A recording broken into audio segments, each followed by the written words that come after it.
Hello Léna Ledji, j'espère que vous allez bien et que ça brille de votre côté. Moi, en tout cas, ça brille. Bienvenue dans notre émission Instant Business, donc l'émission où on va analyser, examiner et décortiquer tout ce qui se passe dans le business. Et pour ça, je ne suis pas seule. Je suis accompagnée de Business Queen. Coucou les Bonjour. filles, Bonjour. vous allez bien? Tasta, Salut, ça ça va? va? Oui. Ouais, alors pour commencer, est-ce que vous pouvez vous présenter? Du coup, je vais commencer. Moi, c'est Suzanne. Je suis d'origine camerounaise et je suis la cofondatrice de DS Agency. Ok. Donc moi, c'est Diane Saba et je suis d'origine sénégalaise, gambienne, et donc je suis l'une des cofondatrices de DS Agency avec Suzanne. Ok. Donc, tu te présentes ou...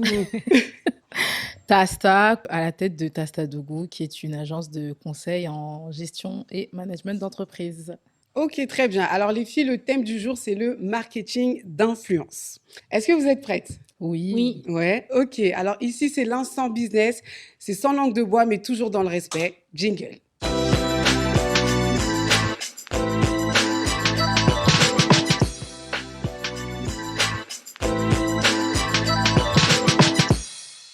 Alors les queens, pour commencer, est-ce que vous pouvez me donner votre définition du marketing d'influence? Oui, bien sûr, je vais commencer. Pour moi, le marketing d'influence, c'est de faire appel à des acteurs dans la communication pour mettre en avant un business et faire découvrir à une plus grosse ligne de consommateurs. D'accord. Alors du coup, vous êtes les cofondatrices de DS Agency. Est-ce que vous pouvez expliquer rapidement ce que c'est, ce que vous faites et quels services vous proposez? Donc DS Agency, c'est notre agence, à moi et Suzanne. Donc on est les cofondatrices. C'est une agence de marketing digital. Donc, on travaille énormément avec des influenceurs parce qu'on est spécialisé dans l'influence et particulièrement, on travaille énormément avec des influenceurs de la diaspora africaine et sur le continent africain. Donc, notre but, Ok. c'est d'accompagner les marques à avoir plus de visibilité via les réseaux sociaux, via nos talents. Et donc, ça fait 2-3 ans qu'on a créé l'agence et on évolue petit à petit, Petit à de jour en petit, jour. ouais. Et vous êtes implanté où exactement? C'est vraiment toute l'Afrique ou il y a des pays en particulier? Non, vraiment l'Afrique de l'Ouest. À l'ouest pour Donc, on est commencer. implanté au Sénégal, au Cameroun, en Côte d'Ivoire, au Togo et on essaye de se développer. Développer encore. Ok, super. Bon, pour vous donner une définition, on va dire, un petit peu plus business du marketing d'influence, quand bien même la tienne, elle était quand même bonne. Donc, le marketing d'influence fait référence à la stratégie marketing permettant de faire la promotion d'une marque, produit ou service via des influenceurs. T'as quelque chose à ajouter par rapport à ça? Non, Non, pas pas forcément. vraiment. Moi, j'aurais pas utilisé le terme influenceur, j'aurais Ouais, plus parlé de créateur de contenu, puisque ouais. finalement, le marketing d'influence, selon moi, c'est un personnage public qui va créer du contenu pour une marque. Mais de toute façon, on va revenir sur justement cette définition et vous allez nous expliquer en fait vraiment la différence entre un influenceur et un créateur de contenu. Mais moi, j'aimerais savoir d'abord comment en fait et pourquoi utiliser le marketing d'influence quand on est par exemple un entrepreneur. Après, ça dépend. En fait, ça dépend des objectifs de l'entreprise. Mhm. Si demain, une entreprise, elle décide de se lancer, elle a un produit ou un service à proposer et qu'elle a besoin d'une visibilité sur les réseaux notamment, elle peut faire appel à un créateur de contenu qui va l'aider en fait à accroître sa visibilité et à se faire un peu plus connaître aussi. Ok. Et du coup, au niveau des objectifs, quels sont les objectifs, on va dire, principaux si on devait faire un classement? En gros, pourquoi les entreprises font appel à des influenceurs? Premièrement, deuxièmement, enfin, pourquoi? Quels sont les différents objectifs? Il y a plein d'objectifs, donc déjà booster ses ventes, Mhm. renforcer son image, euh, avoir, avoir plus de visibilité sur sa marque, sur ses réseaux sociaux. Mais je pense que l'objectif principal, c'est vraiment de humaniser Ça, ouais. sa marque, avoir une certaine crédibilité. Mhm. Et ça peut passer par la voie d'ambassadeurs, d'influenceurs, créateurs de contenu, parce que c'est quand même des personnes avec des avis authentiques Mhm. et qui partagent leur passion, leurs avis. Et je pense que c'est le meilleur moyen aujourd'hui de impacter et se rapprocher Ouais, c'est réellement vrai. de ses clients aujourd'hui. Ok. Alors, bah, selon une étude réalisée par BDM et Stellar, donc à 37,5%, c'est un objectif de notoriété. Pour 22,5%, c'est plus au niveau de la marque et du positionnement, justement, de l'image de marque, pardon, et du positionnement de la marque. Pour 18%, c'est tout ce qui est conversion. Pour 11,5%, c'est le fait de véhiculer voilà, les valeurs et les engagements de la marque. Et enfin, pour 9%, c'est le gain d'abonnés. Et pour continuer sur ce sujet, est-ce qu'il est indispensable en fait d'avoir recours au marketing d'influence pour développer le business? Pour donner un exemple, le foulard que je porte, ça vient d'une marque qui se nomme Taganti et c'est une marque de foulard et de turban. Est-ce qu'elle la fondatrice, du coup, est obligée, pour se faire connaître ou autre, de faire appel au marketing d'influence où elle peut très bien lancer son business sans forcément avoir recours à ça. Bah, en Selon fait, vous, hein, bien sûr. Seulement, c'est pas indispensable. Aujourd'hui, une entreprise, elle peut pas que se fier sur le marketing d'influence, sinon ses bases, elle va pas aller loin. Parce que le marketing d'influence, ça peut durer qu'un temps. Je pense que c'est un plus, c'est un bon plus, parce qu'aujourd'hui, le digital, il s'expand, donc forcément, les gens sont toujours très connectés, ils veulent toujours connaître les dernières nouveautés, etc. Donc oui, c'est un plus, mais c'est pas un indispensable. Parce que Ok. comme on en discutait tout à l'heure, on peut avoir différents secteurs d'activité où le marketing d'influence n'a pas N'a forcément sa pas sa place. place, ouais, exactement. Tu veux rebondir sur ça, vu que On justement, en tu as parlait tout à discuté l'heure. juste avant. Ouais, non, complètement. Je pense que le marketing d'influence n'est pas adapté à toutes les entreprises, à toutes les activités. Et il faut pas oublier qu'aussi, c'est, comme elle a dit, c'est un élément en plus de la Mm. stratégie pour moi. Mais il ne faut pas baser toute sa stratégie sur le marketing d'influence. Ouais. Donc, Et si vous devriez citer quelques avantages du marketing d'influence, hormis les objectifs cités, ça se rejoint un petit peu, mais s'il y a un ou deux avantages. Alors, déjà, on peut toucher sa cible Mhm. plus rapidement. Par Ouais, exemple, les c'est jeunes. vrai. Les Ouais, jeunes, ils ouais, sont ouais. très connectés, ils sont tout le temps sur les réseaux sociaux. Surtout les plus jeunes qui sont énormément, par exemple, sur TikTok. Mhm. Donc, je pense que c'est un bon moyen, en fait, pour les atteindre. C'est un moyen aussi d'avoir des statistiques, des données. Parce que, par exemple, un réseau comme Instagram donne énormément de données, en fait, sur Mm. Le taux d'engagement, le taux de exactement le taux conversion, ouais. d'engagement, l'audience, L'audience, les ouais. vues. Donc, c'est important si on arrive à analyser, en fait, ces bons statistiques pour ensuite réadapter sa stratégie. Mhm. Ben justement, vous en avez créé une entreprise. Et peut-être qu'il y a des personnes qui nous regardent et qui aimeraient aussi créer une entreprise, on va dire, d'influence. Je ne sais pas si j'utilise le bon terme ou pas. Et comment en faire une entreprise? Comment vous avez fait justement pour créer DS Agency? Alors, en fait, nous, on est amis depuis très longtemps et on est toujours très connectés. Et en fait, on voyait, donc c'était un petit moment déjà, donc c'était un peu plus de 3 ans, parce que nous, ça fait presque 3 ans qu'on existe. Un Mhm. peu plus de 3 ans, on voyait qu'il y avait un besoin, un marché qui était en train de se développer, mais qu'il n'y avait pas forcément de personnes qui travaillaient pour structurer. C'est Mhm. pour ça on s'est basé dans le secteur de l'Afrique, parce que du coup, il y a beaucoup d'influenceurs africains, mais Ouais. enfin, Ils sont pas pris nous, en main, on va voilà dire. exactement. Donc Ouais. nous, on voulait apporter cette structure qu'ils n'avaient pas, et on s'est dit, il y a autant d'influenceurs dans l'Occident, pardon, et dans l'Afrique qui existent. Pourquoi pas nous prendre tous les Africains qui sont pas forcément accompagnés, leur apporter notre expertise, parce nous, on a travaillé dans le marketing, dans l'influence, par rapport à nos études et par rapport à nos expériences professionnelles. Et Mhm. on s'est dit, pourquoi pas leur donner cette structure dont il manque pour pouvoir en fait leur faire décrocher notamment des contrats, Mhm. développer leur image, améliorer leur image Aussi, et ouais. aussi se faire connaître. et du coup, cet accompagnement, il s'articule comment? Alors, nous, on est scindés en deux parties. Saba, elle est très stratégique. Elle a une D'accord. vision, c'est une visionnaire. Moi, je C'est suis... bien, il en faut, hein. Il en faut dans un business des C'est visionnaires. indispensable C'est aujourd'hui, Ah la oui, bah, stratégie. De du toute façon, coup- tout est de la stratégie. Même la recherche d'un emploi, c'est de la stratégie. Mm. Donc, Oui, exactement. vraiment, Donc, elle va être, donc, elle va vraiment voir plus loin que l'instant T. Alors, moi, Tout je à suis fait. beaucoup dans la créativité. Donc, Suzanne, elle est plus côté influence et moi, je suis plus côté marque. Parce que le but, Exactement. en fait, c'est de sortir des placements de produits classiques qu'on Classique voit tout qu'on le voit, temps, oui. code promo, etc. Mm. Lorsque nous, on a des vrais créateurs de contenu et on peut faire des campagnes vraiment innovantes. On peut travailler sur plein de formats. En plus, les réseaux, ils changent tout le temps. Tout le temps, il y a toujours Donc, une nouveauté, avant, il n'y c'est avait pas vrai. les réels, avant, il n'y avait pas les stories sur Instagram. Donc, il faut tout le temps se réadapter Exactement. fait.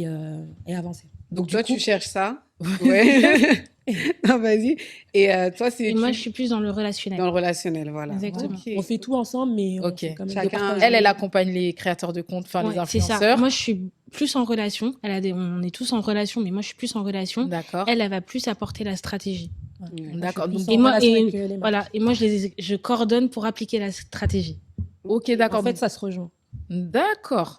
Ok, donc c'est toi qui crée par exemple, qui doit créer le compte, enfin, qui va accompagner l'influenceur dans la création du contenu pour la marque. Exactement. Ok. Ok. Et lui Là, c'est un et peu plus l'accompagner clair. sur ses réseaux Ouais, c'est sociaux. ça. Sur ces Et réseaux, Suzanne, elle est ouais. plus sur le côté partenariat contractuel. Toute la partie administrative, on Ouais, va c'est dire. ça. Ouais. La coordination pour que. Ouais. Voilà. Ouais, Ok. c'est ça. Et vous travaillez avec un cabinet d'avocats ou pas du tout?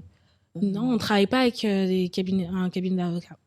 Voilà. On a une chargée RH qui s'occupe de tout ça. Ouais. de tout ça. Donc, c'est là, elle met son Ah. statut de consultante business en action. C'est pour ça que Ah, toi, t'interviens sur. elle vous demande ça. On en parlera On en parlera. Parce que si Pasta, elle commence, on finit jamais. complètement, mais let's go. Mais sur ces paroles, on va marquer juste une petite pause. Ok. Et du coup, Léna Lady, on se retrouve dans un instant, juste après la page de pub. À tout de suite.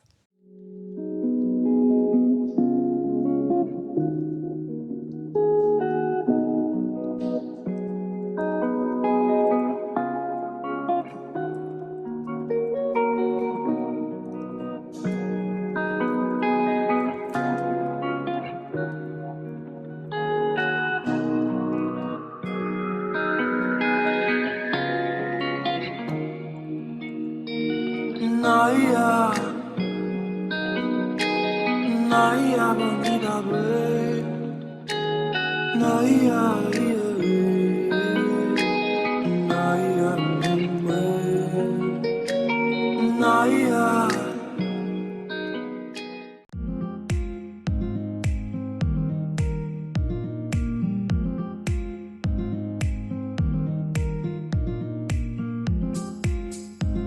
Avec Salé les doigts de fée, vos desserts seront sublimés.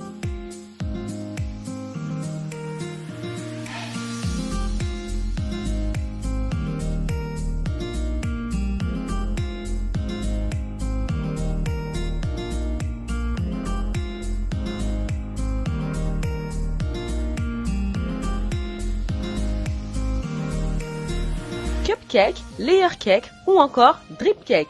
Commandez, personnalisez et dégustez. De retour dans l'Analydiso pour notre émission Instant Business.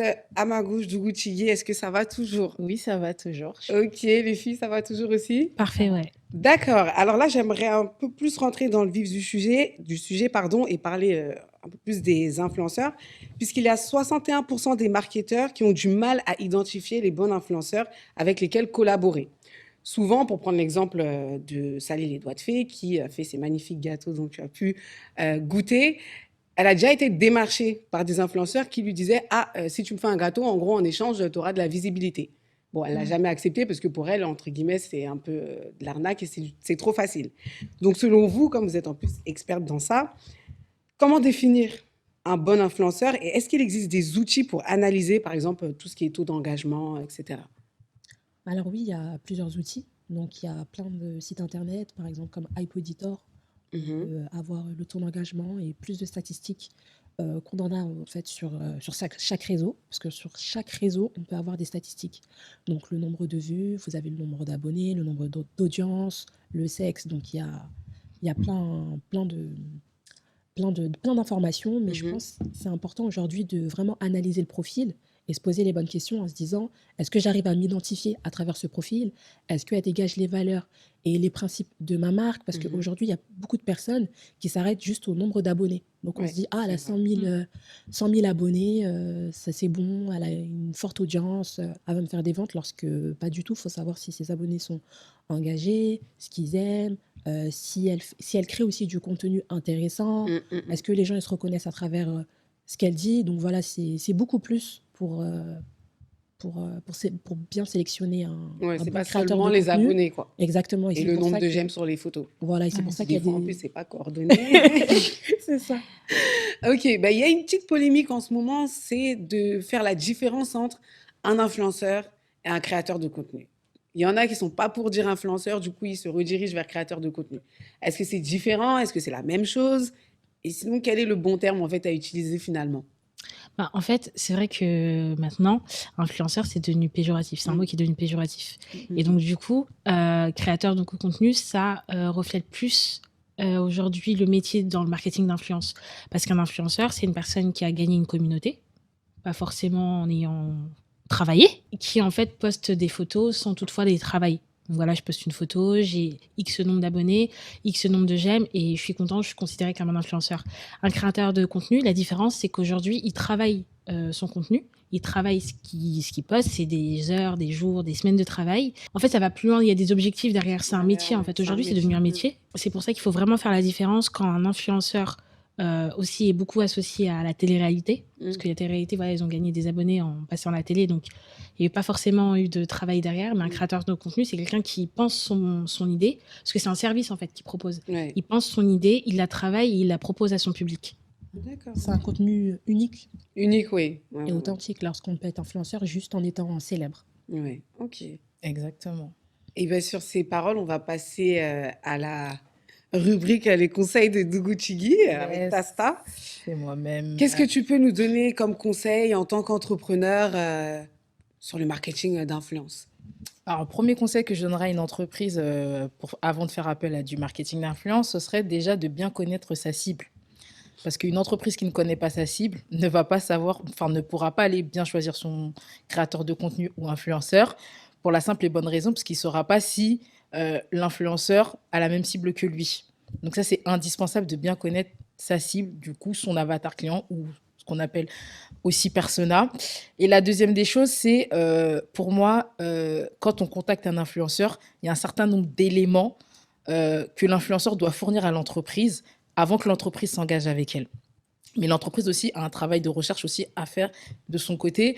Pour moi, en tout cas, quand tu es créateur de contenu, tu dois avoir une plaquette, en tout cas, qui présente un peu ta cible, ta communauté, tes valeurs. Parce que moi, ça va me permettre de savoir si ça correspond à celle de mon entreprise. Tes statistiques, super important. Pour moi, un créateur de contenu qui ne peut pas me donner des statistiques, je vais être beaucoup réticente de travailler avec lui parce que finalement, c'est dire qu'il manque un peu de professionnalisme. Moi, je l'associe tout de suite à ça. Un créateur de contenu qui n'a pas de statistiques, c'est que tu n'es pas professionnel parce que tu ne prends pas le temps ou tu ne payes pas quelqu'un pour le faire. Donc, je vais douter de ton professionnalisme, donc je ne vais pas préférer m'engager. Et une grille tarifaire claire. Une grille tarifaire claire, c'est super important. Ces 3 éléments, pour moi, le créateur de contenu doit les fournir à l'entreprise. Mais à côté de ça, l'entreprise doit aussi regarder les collaborations que ce créateur de contenu a pu faire avec d'autres marques, les résultats qu'il y a eu. Parce que dans le dossier, pour moi, quand l'influenceur envoie son dossier, il faut les résultats. Mais au-delà des résultats qui sont sur le dossier, il faut que l'entreprise aussi fasse son investigation, en fait, sur le terrain, fasse de la veille sur cette influence, sur ce créateur de contenu-là, pour être sûr que les informations que lui a données sont bien en cohérence, en fait, avec la réalité. Donc, ne pas se lancer comme ça est surtout indispensable. Contractualiser vos relations commerciales. Parce que travailler avec un créateur de contenu, c'est un contrat commercial. Donc, il est indispensable d'avoir un contrat entre vous qui définisse les termes, le montant de la prestation, la durée de la prestation, qu'est-ce que ça inclut, qu'est-ce que ça n'inclut pas. Parce que souvent, c'est ce qui ramène des quiproquos. Donc, c'est vraiment indispensable d'avoir un contrat en bonne et due forme et, s'il vous plaît, rédigé par un juriste ou un avocat. Voilà les conseils que je peux donner aux entreprises. Google Forms, c'est ça. Non, mais c'est indispensable aujourd'hui parce que, en fait, on est des professionnels. En fait, il faut qu'on se rappelle qu'une entreprise, on a des engagements, donc on ne peut pas se permettre de faire les choses dans le brouillon. Voilà. Donc, quand on est visionnaire et qu'on a envie de faire les choses correctement... Comme ça, Non, mais c'est complètement ça. Je suis désolée. Il y a un minimum. Donc, pour moi, il faut contractualiser ces relations parce que sinon, ça finit en polémique dans les stories Instagram. Voilà, le bad buzz, les réputations et tout ce qui va avec. Merci beaucoup, Tasta, pour ces conseils. Maintenant, je vais parler un peu, on va dire, d'une étude de cas parce qu'en ce moment, il y a eu beaucoup de vidéos sur les influenceurs avec les fraudes, les arnaques, patati patata. Et très souvent, quand on parle d'influence, de marketing d'influence, influenceur, on associe tout cela aux pratiques douteuses. Et donc, selon Hype Auditor, 40% des influenceurs français sur Instagram ont déjà eu recours à une technique de fraude pour acheter des followers. Est-ce un risque pour une jeune entreprise de faire appel à des influenceurs ou des agences pour développer son réseau ou son business? Alors, avec tout ça. Alors, ça peut être un risque à tout moment. Parce qu'aujourd'hui, il y a beaucoup de personnes qui veulent se faire de l'argent facile. Parce qu'il y a énormément de personnes qui ont un peu cette image-là. Être influenceur, être créateur de contenu, c'est trop facile. On se fait plein d'argent rapidement. Il y a juste à snapper, lorsque c'est pas du tout ça. C'est énormément de... Non, mais c'est la réalité. Non, mais c'est dingue. Dès qu'ils voient que tu atteins 1000 abonnés, on te dit pourquoi tu fais pas des placements de produits? Mais c'est exactement ça. Voilà. Donc, c'est pour ça qu'aujourd'hui, il y a plein de personnes qui essayent d'acheter des abonnés, ensuite en s'inventant un quotidien, Un lifestyle, un je voyage lifestyle, par-ci, je voyage par-là. exactement. Ça rentre pauvre à la maison. Voilà, il y a beaucoup Ruiné. de paraître, donc il y a des gens qui Ça, vont dans des endroits spécialement pour faire des photos, pour s'inventer des vies. Donc voilà, c'est dommage, mais ça existe. Ouais. Et donc c'est vrai aujourd'hui, pour être sûr de travailler avec un bon profil et un bon créateur de contenu, faut déjà le suivre naturellement, voir ce qu'il fait, voir avec qui il a travaillé, essayer de contacter cette personne-là et voir en fait s'il est sérieux, Ouais, comme c'est- disait ouais. Tasta. Et c'est là où on peut voir comment ça fonctionne. Et après, c'est vrai que si on ne connaît pas réellement le métier, comment ça se passe, c'est mieux de passer par des structures Des structures. comme notre agence pour être bien sûr de sélectionner le bon profil et que tout soit bien coordonné au moment de l'opération. Trop bien, je vais Ok. vous harceler. Pour mes clients. Répondez, hein, faut répondre les Merci. filles. Et donc, du coup, vous collaborez avec combien d'influenceurs? En fait, ça dépend. Environ. On peut pas l'énumérer. Ah, On d'accord, est, il y en a trop, quoi. il y en a- Non, mais non, tant c'est mieux. pas qu'il y tant en a mieux. trop, c'est pas qu'il y en a trop, mais c'est juste que dès qu'on a une marque qui nous contacte pour un objectif précis, on va contacter des influenceurs. Ah, d'accord, Mais, donc vous n'avez pas une base, en fait, d'influence. on a une une base, base. on a des personnes avec qui on bosse régulièrement, Régulièrement. qu'on va aussi proposer. Voilà. Mais si ça dépend de l'objectif de l'entreprise. Si D'accord. l'entreprise décide elle veut des nouveaux influenceurs et qu'on n'en a pas forcément nous, on peut aller prospecter des Il y a influenceurs. des talents avec qui on travaille en exclusivité et comme d'autres, on les place dans certaines campagnes. Voilà, et on fait de la mise en relation influenceurs et marques. Parce Ok. qu'il y a des La marques base, qui ne veulent elle, pas passer direct par les Ouais. influenceurs, qui disent moi j'y connais rien, ça se passe toujours mal. Voilà, parce que ça arrive. Et donc ils préfèrent passer par nous pour qu'on puisse mettre en place en fait la stratégie, toute la mise en relation. Et vu que nous on est déjà en contact direct avec eux et qu'on travaille régulièrement avec eux. Trop bien. Et comment faire face justement à certaines accusations quand on est influenceur? Parce que comme tu as dit, des fois ne se passe pas forcément bien. Donc comment faire avec tout ce qui se passe là sur les réseaux? Alors déjà, avoir un contrat pour chaque partenariat. Que tout soit mis à l'écrit, qu'il y ait toujours un suivi, Suivi, ouais.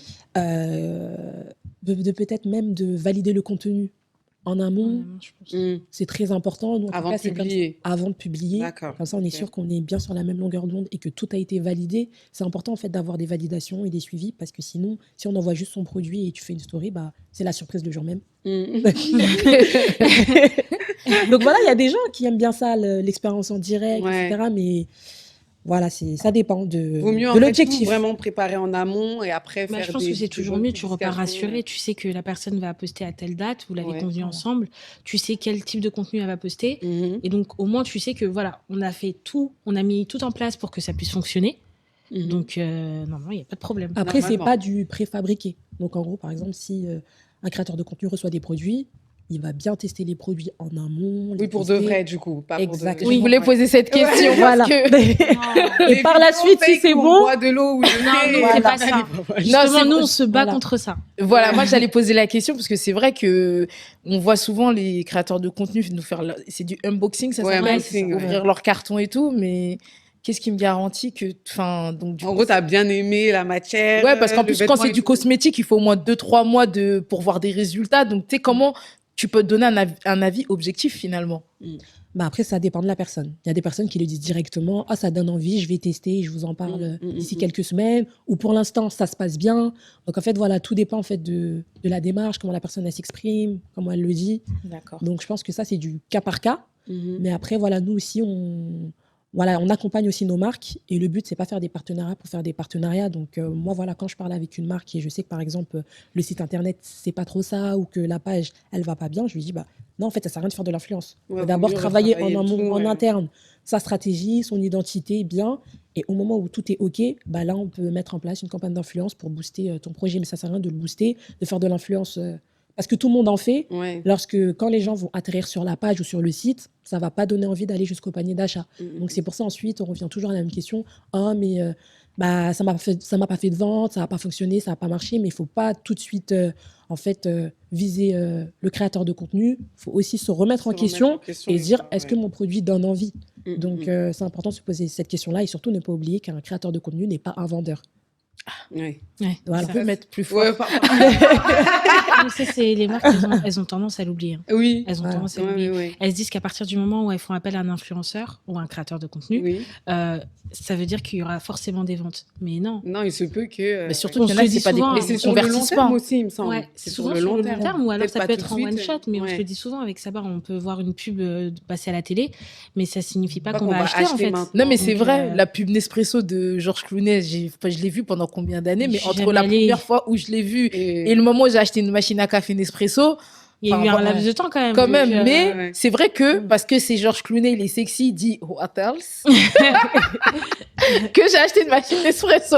Oui, mais tu l'as pas acheté le jour où Le tu as jour vu la où t'as pub. vu la Non, pub. Et complètement. en fait, les entreprises, des fois, elles oublient ça. Elles se disent, bon, bah, j'ai investi, j'ai pas retour. Oui, mais c'est pas comme ça que ça se En passe. fait, il faut attendre, il faut de la patience. C'est un investissement. Donc, Oui, un investissement, mais ça c'est peut être pas direct. à l'instant. Donc, Ouais, ça très dépend, bien, tu ça as de la dépend. chance, mais ça peut aussi se faire sur du long terme. Et je vais rebondir sur quelque chose que tu as dit, Sabah. Tu as dit comme tout le monde en fait du marketing d'influence. Et moi, j'aimerais savoir comment faire justement pour ne pas être assimilé à un manipulateur. Parce que c'est vrai, il y en a, ils abusent un petit peu. Quand je dis manipulateur, c'est auprès des internautes quand on entame en fait une stratégie d'influence. Pour que les internautes en fait ne soient pas là en train de se dire ouais, il n'y a que des influenceurs, est-ce que c'est vrai, est-ce qu'il abuse pas, est-ce qu'il... En fait, la personne n'abuse pas trop De de l'influence. l'influence en vendant son produit vraiment comme si c'était voilà, et tous les influenceurs ils sont là, waouh, ça c'est magnifique, j'ai perdu 30 kilos en 2 minutes. Enfin, tu vois, en gros, comment faire en sorte que le fait d'utiliser le marketing d'influence, bah, on ait quand même une bonne image, notre entreprise ait quand même une bonne image, que ça soit pas dans l'abus en fait. Alors, je pense qu'il faut quand même trouver un bon juste milieu. Mm. Donc, les campagnes où c'est plein d'influenceurs, où c'est très massif et on voit partout des codes promo, Mm. bah, ça peut chuter du jour au lendemain parce qu'au bout d'un moment, les gens ils vont se dire mais tout le monde en parle, est-ce que c'est vrai? Donc voilà, je ne vais pas citer des marques, mais il y a énormément de marques aujourd'hui qu'on voit partout. Et donc, je pense déjà qu'il faudrait... Déjà, c'est assez complexe parce que, par exemple, il y a des marques qu'on peut voir un peu partout, mais c'est des bons produits. Oui. Voilà. Lorsque, par exemple, il y a d'autres produits qu'on va voir partout et en fait, c'est pas bon. C'est pas bon. Voilà, donc je pense que c'est une responsabilité un peu du créateur de contenu de tester le produit en amont. Ouais. Parce que si c'est un produit qu'on voit partout, mais le produit est vraiment très bien, Oui, ça va savoir de toute façon. exactement. Ouais. Mais oui, c'est vrai qu'après, pour l'internaute, ça peut être un peu trop. Ouais, redondant quoi. Après aussi, ça dépend de l'entreprise. Il faut aussi qu'elle se dise, ok, je vais faire appel je vais faire du marketing d'influence, mais je vais pas faire que ça, en fait. Mm. Faut qu'elle trouve son juste milieu. Il faut qu'elle essaye de trouver son juste milieu pour se dire, ok, je vais quand même aussi laisser vivre mon service ou mon produit pour montrer que y a des bienfaits et que ça fonctionne, quoi. Ok. Des choses à rajouter? Pour moi, stratégie. Hein. Ouais, Faut- en gros, c'est Faut pas faire une avoir un bout de et se dire, stratégie, en à fait. tel moment, on va faire du marketing. Faut avoir une Tel moment, stratégie déjà 360 de son entreprise. Mm. Et là, tu vas découper et dans ta stratégie de communication, tu y intègres une stratégie de marketing d'influence. Mais tu peux pas baser ta stratégie 360 que sur sur du ça. marketing d'influence comme on peut le voir aujourd'hui sur Snapchat et Instagram. Bah, du coup, ça va bien avec la conclusion de cette émission. Vous nous avez donné quelques conseils, mais moi, j'aimerais que vous terminez en donnant des conseils pour faire un bon marketing d'influence. Parce que quand même, ça reste un levier important pour les entreprises. On va finir sur une note positive, hein. Donc, est-ce que vous pouvez me donner des conseils? Enfin, nous, donner pour les personnes qui nous regardent, Côté influenceur ou entreprise? entreprise plutôt. Ok. Donc, je pense que déjà, tout part de l'entreprise. Mhm. Donc, il faut qu'elle ait déjà des bases solides. C'est-à-dire que, voilà, comme dit Tasta, il faut qu'il y ait une stratégie qui est mise en place. Il faut que son produit soit quand même de qualité, qu'elle ne vende pas des produits... C'est fou. voilà. Ensuite, il faut qu'elle ait un bon site internet, qu'on ne se dise pas qu'on arrive sur un site qui est frauduleux. Mhm. Et après, il faut qu'on voit ces réseaux sociaux, elles puissent aussi les animer. Parce qu'on a eu aussi des entreprises qui, en fait, elles veulent faire appel à des influenceurs, mais derrière, ils n'ont pas de réseau ou Ah, d'accord. pas beaucoup, ils ne sont pas animés. Donc, du coup, quand les gens se retrouvent sur le compte, eh ben, il n'y a rien qui Y a se passe, rien, on n'a ouais. pas les produits. Donc, on se demande est-ce que c'est C'est une vraie bonne marque entreprise ou ou c'est est-ce une que... vraie donc, page? voilà. Donc, je pense que tout part de la base. Il faut qu'elle solidifie ses bases pour qu'ensuite, elle puisse faire appel à un influenceur, un créateur de contenu qui va pouvoir en fait lui donner ce petit coup de pouce dont elle a besoin pour se faire connaître. Mhm. Ok. Oui. Tu verras. Non. Tu as respiré fort là. Merci. Les experts ont tout Les dit. experts ont tout dit. Et est-ce qu'on doit justement se limiter, enfin vous avez plus ou moins répondu, qu'à une campagne publicitaire ou est-ce qu'on doit forcément, pour terminer, on doit forcément aussi effectuer des campagnes d'influence? Vous avez plus ou moins répondu, donc c'est de faire entre les deux, Entre les- le Tous mieux. les deux. Avoir une stratégie sur du long terme Sur aussi. du 360, comme Tasta l'a dit. Ok, très bien. Ben, si on veut faire appel à vos services, comment est-ce qu'on vous contacte, les filles? Bah, on nous contacte sur nos réseaux sociaux, Qui sont donc DS Agency. Mhm. Et si on a un site internet et on a un mail aussi, donc Mhm. contact@dsagency.com. Et voilà, on est très accessible. Donc, Ok. euh, Ok. Ouais, Donc Et voilà. si on veut avoir les confirme. conseils de Tasta aussi, ça se passe où? Moi, c'est sur mon site internet, tastadougou.com. Vous réservez un appel et on échange si je veux travailler avec vous ou non. Ah, ça, si tu veux, c'est si elle veut. Hein, Complètement, je choisis mes clients. non, mais c'est bien, c'est que tu es. C'est à ton Ouais. honneur. c'est important, il ne faut pas travailler avec Non, avec n'importe qui aussi pour l'image. Yes. Ben, merci beaucoup, les queens, pour cette émission. J'espère que vous avez apprécié. Est-ce que vous avez un dernier mot à ajouter pour conclure? Non. Je pense qu'on a tout dit. Non, C'est on pas a tout obligé, dit. hein. On a tout dit, mais si jamais vous voulez faire appel à des créateurs de contenu, vous avez la bonne adresse. Yes. Agency. Et on propose aussi beaucoup de services, donc n'hésitez pas à nous Au-delà de contacter l'influence. pour- Au-delà de l'influence, ouais, c'est exactement. important de le mentionner. Ok, et Tasta, un dernier mot? Ça sera tout pour moi. Très bien. Merci infiniment, les filles. Merci aussi d'avoir accepté l'invitation. Merci, Tasta, pour tes t'en prie. conseils. Et merci à vous, les Naledi, d'avoir regardé cette émission.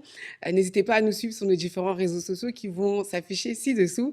Et on se retrouve à la prochaine pour une nouvelle émission. Ciao.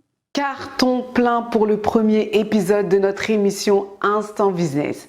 En effet, celle-ci connaît un succès qui a dépassé nos attentes. Et pour continuer sur cette lancée, nous avons décidé de faire évoluer l'émission. Désormais, vous aurez la possibilité de faire découvrir en direct vos produits et services que je présenterai à nos invités.